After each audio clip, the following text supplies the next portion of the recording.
ironie du sort, Marie Laforêt nous a quittés le lendemain de la Toussaint, c'est-à-dire le jour des morts, samedi dernier, samedi 2 novembre.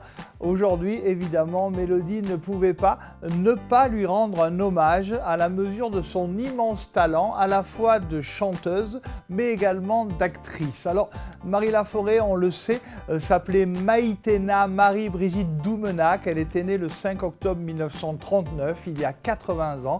Elle était née en Gironde, à Soulac-sur-Mer, d'une famille d'industriels. Son papa était originaire des Pyrénées-Orientales. Son arrière-grand-père paternel avait dirigé une entreprise textile. Bref, c'était une famille de bon niveau. Et d'ailleurs, son élégance sera toujours prisée par les metteurs en scène de cinéma. Alors, pendant la guerre, ça a été un petit peu compliqué. Son père a été détenu comme prisonnier de guerre en Allemagne. Et elles ont connu, elle et sa maman, des privations. Alors évidemment, on a su beaucoup plus tard qu'il y a eu des problèmes personnels graves pendant la guerre, notamment un viol, et Marie Laforêt se confiera plus tard là-dessus. À la Libération, il s'installe, toute la famille, dans le nord de la France, à Valenciennes, et d'ailleurs, pendant une dizaine d'années, Marie Laforêt grandira, apprendra à devenir une adolescente au soleil que les gens du Nord ont dans le cœur. Alors, elle a rapidement voulu être une artiste. Elle remplace sa sœur au pied levé à la fin des années 50 pour une audition. Et là, elle va commencer à tourner des films. Je me souviens notamment de ce magnifique film en 1960 de René Clément, Plein Soleil, avec Maurice Ronet, avec Alain Delon. Un film qui l'a fait remarquer. Et juste après, eh bien, avec son compagnon, Jean-Gabriel Albicoco, eh bien, elle tournera le fameux film La fille aux yeux d'or. Alors, sa carrière au cinéma sera jalonnée de 35 à 40 films, des films à la fois très très intellectuels, mais aussi des films très populaires comme Joyeuse Pâques avec Belmondo. Et elle fera partie, évidemment, des actrices qui ont joué à la fois avec Alain Delon et avec Belmondo.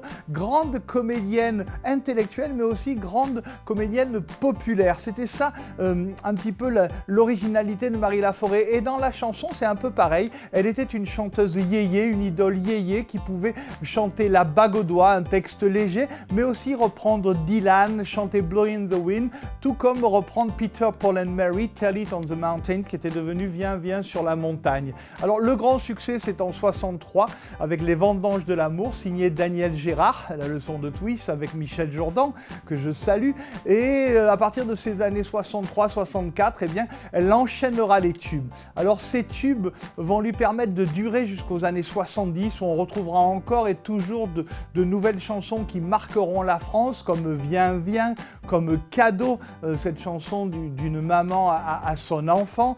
Et plus tard, il y aura en 77 le fameux Il a neigé sur Yesterday, cet hommage aux Beatles, toujours signé de Michel Jourdan. Évidemment, le cinéma continuera à être important pour elle dans les années 80. Quant à la chanson, eh bien, elle sera beaucoup moins présente. Elle reviendra à la chanson uniquement en 93 pour l'album Reconnaissance. Et j'aurai la chance d'ailleurs de la rencontrer dans ces années-là.